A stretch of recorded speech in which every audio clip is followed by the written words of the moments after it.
সবাইকে স্বাগত জানাই আমার চ্যানেল জার্নি উইথ সুপর্ণার নতুন আরো একটি ভিডিও। দিনটা ছিল অ্যানিভার্সারির পরের দিন। অ্যানিভার্সারি ট্রিটটা দেওয়া হয়নি কাউকে, সেই জন্য ভেবেছিলাম যে অ্যানিভার্সারির পরের দিনটা সবাইকে নিয়ে একটুখানি বাইরে বেরোবো।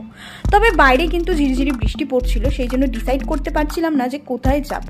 আর আমি চাচ্ছিলাম যে সবাইকে নিয়ে এমন একটা জায়গাতে যাব যেখানে এই বৃষ্টির মধ্যে হয়তো একটুখানি বসে টাইম স্পেন্ড করতে পারবো, আর একটু সন্ধ্যাবেলা স্ন্যাক্স এনজয় করব, আর তার সাথে কিন্তু থাকবে একটা সুন্দর ভিউ। তো এরকম রিসার্চ করতে করতেই কিন্তু একটা লোকেশন আমি জানতে পারি। তো সেই লোকেশনটা কিন্তু ছিল আমাদের এই পানিহাটিতে। আর যেই মতো কথা সেই মতো কাজ, সবাইকে নিয়ে কিন্তু একটা অটো ভাড়া করে সোজা বেরিয়ে পড়লাম। অটোটা ভাড়া করেছিলাম আমরা আমাদের বাড়ির থেকে, মানে কালীতলার থেকে। আর সেখান থেকে কিন্তু আমাদের লোকেশন মানে নিহারিকা ঘাটে যেতে আমাদের লেগেছিল কিন্তু 30 মিনিট। আর দেখো আমরা কিন্তু পৌঁছে গেছি আমাদের লোকেশনে। তো এটা হচ্ছে কিন্তু নিহারন্দা গঙ্গে ক্যাফে। আর এই ক্যাফেটা হচ্ছে কিন্তু একদম গঙ্গার সাইডে, আর এটা কিন্তু নিহারিকা ঘাটের সাথে একদম লাগানো এই ক্যাফেটা। তো এই ক্যাফের মধ্যে ঢুকে গেছি, আর এদের কিন্তু একটা নিজস্ব হোমস্টে আছে। এখানে কিন্তু তোমরা চাইলে এসে কিন্তু একদিন কিন্তু স্পেন্ড করতেই পারো নিজের ফ্যামিলি ফ্রেন্ডসদের সাথে। আর আমরা কিন্তু এখানে এদের ক্যাফেটা এসেছিলাম, যেটা কিন্তু ছিল রুফটপে, আর এখান থেকেই কিন্তু গঙ্গার একটা দারুণ ভিউ কিন্তু দেখা যাচ্ছিল। ক্যাফেটার যে এরকম ডেকোরেশন করা, সেটা দেখে কিন্তু একটা পুরো ওল্ড কলকাতা ভাইব দিচ্ছিল। আর হ্যাঁ, তোমরা যদি এখানে অনেকে মিলে আসো তাহলে কিন্তু এখানে একটা খাটও রয়েছে, তো তোমরা কিন্তু সেখানে কিন্তু বসতে পারো। ক্যাফের থেকে কিন্তু গঙ্গার একটা দারুণ ভিউ দেখা যাচ্ছিল, আর তার সাথে যেহেতু ঝিরিঝিরি বৃষ্টি পড়ছে আর ওয়েদারটাও এত সুন্দর ছিল, গঙ্গাটার ভিউটা কিন্তু আরও বেশি সুন্দর লাগছিল। এরকম ভিউ এনজয় করতে করতে আমরা কিন্তু আমাদের খাবার অর্ডার করেছিলাম। আমরা এখানে অর্ডার করেছিলাম কিন্তু চিকেন পকোড়া, আর নিয়েছিলাম কিন্তু চিলি বেবি কর্ন।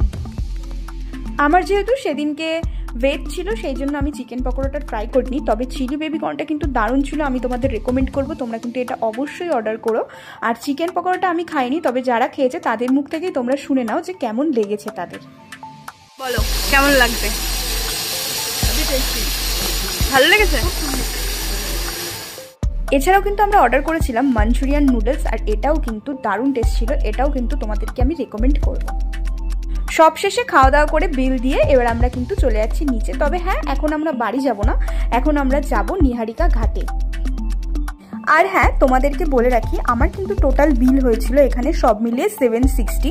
তার মধ্যে বেবিকর্নটা ছিল 180, আর চাউমিনটা আর কিন্তু চিকেন পকোড়াটা ছিল কিন্তু 280 করে, আর তার সাথে কিন্তু ছিল 2 মিনারেল ওয়াটার। খাবারের দামগুলো একটু বেশি হলেও কিন্তু খাবারের টেস্টের সাথে কিন্তু ওরা কোনোরকম কোনো কম্প্রোমাইজ করেনি।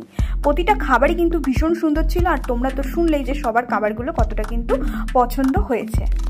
তাই তোমরাও যদি তোমাদের ফ্যামিলি বা ফ্রেন্ডসদের সাথে যদি একটা সুন্দর সন্ধ্যা কাটাতে চাও, এরকম একটা ভিউ এনজয় করতে করতে ভালো ভালো কিছু খাবার এনজয় করতে চাও, তাহলে কিন্তু তোমরা অবশ্যই ভিজিট করো নিহারন্দা গঙ্গে, যেটা কিন্তু একদমই নিহারিকা ঘাটের সাথে লাগানো। তোমরা কিন্তু গুগল ম্যাপে এর লোকেশনটা কিন্তু পেয়ে যাবে। এরপরে আমরা চলে গেছিলাম কিন্তু বারোমন্দির ঘাটে, আর এখানে আমি প্রথমবার এসেছিলাম, আর এত কাছ থেকে কিন্তু গঙ্গাটা দেখতে কিন্তু দারুণ লাগছিল। তো মোটামুটি দিনটা কিন্তু আমার এইভাবেই কাটলো, আর বেশ ভালো কিন্তু কেটেছে। বাড়িতে চলে এসেছি আর ড্রেসপত্র পুরো চেঞ্জ করে ফেলেছি, একদম ভীষণ গরম লাগছিল। আর আমরা অনেক জায়গাতে তো ঘুরে টুরে তারপরে বাড়িতে এসেছি, অনেকটা দেরি হয়ে গেছে। আজকের ভিডিওটা এইটুকুই। আর তোমাদের লোকেশনটা কেমন লাগলো, তোমাদের যদি লোকেশনের ব্যাপারে কোনো ডিটেলস লাগে তাহলে তোমরা আমাকে কমেন্ট করো, আমি তোমাদেরকে কমেন্টে জানিয়ে দেবো।